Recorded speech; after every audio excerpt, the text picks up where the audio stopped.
A'udzu billahi minasyaitonir rajim. Bismillahirrahmanirrahim.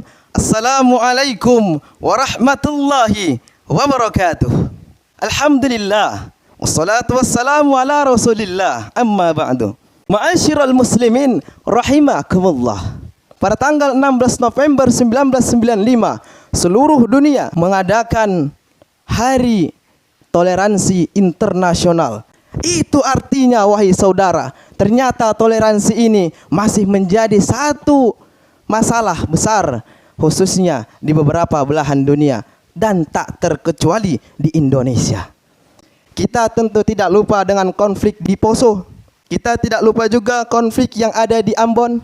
Kita juga tidak lupa akan konflik yang ada di Tolikara dan konflik-konflik agama lainnya. Itu menandakan kita masih perlu edukasi.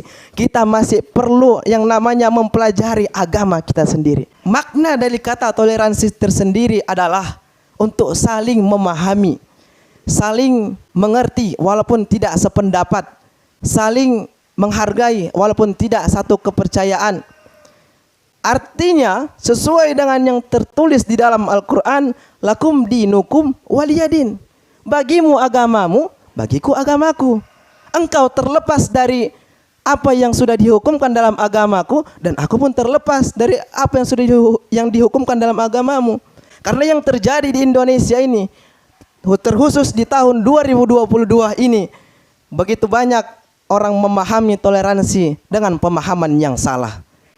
Islam mengakui bahwasanya pluralitas dengan penduduknya yang begitu banyak dan majemuk, keberagaman beragama, Islam mengakui itu. Makanya di dalam Al-Quran dikatakan, kami menciptakanmu berbangsa-bangsa dan bersuku-suku agar kamu saling mengenal. Tapi yang dilarang di dalam Islam adalah pemahaman pluralisme. Apa itu pemahaman pluralisme? Itu pemahaman yang dimana sebagian orang berkata semua agama itu sama aja. Tetap tujuan kita adalah surga. Jika berpendapat itu tidak masalah. Tapi jika dimasukkan, terkhususnya bagi yang masih memiliki kepercayaan sebagai umat muslim, ketika yang mempercayai hal tersebut, maka sudah jatuhlah hukumnya, sudah jatuhlah niatnya dia menyamakan seluruh agama. Padahal kalaulah semua agama itu sama, wahai saudara, untuk apa Rasulullah diutus ke dunia ini? Untuk apa Rasulullah mengajarkan dakwah? Untuk apa Rasulullah mengajak orang untuk beriman, beribadah kepada Allah? Untuk apa?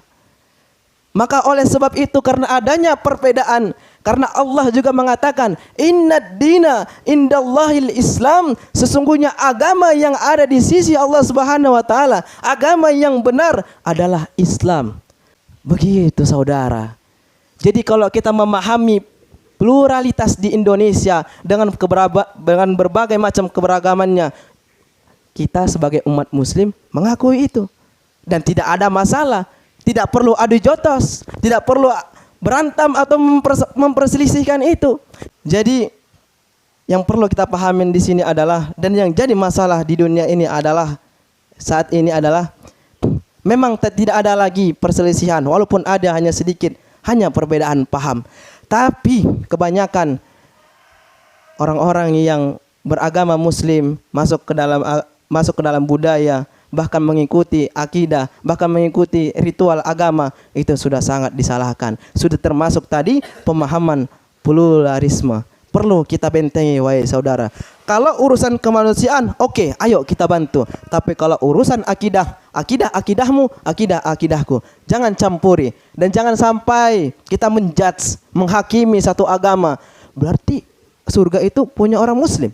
Berarti surga itu punya orang Islam. Berarti orang Kristen masuk neraka. Hei, ajaran kita berbeda. Silahkan engkau pahami ajaranmu, maka aku juga memahami ajaranku.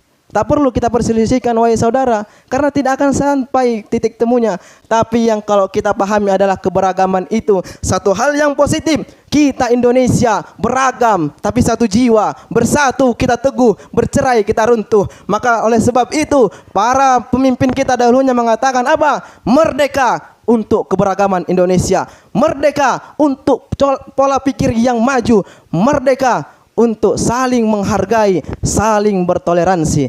Wabillahi taufiq wal hidayah. Wassalamualaikum warahmatullahi wabarakatuh.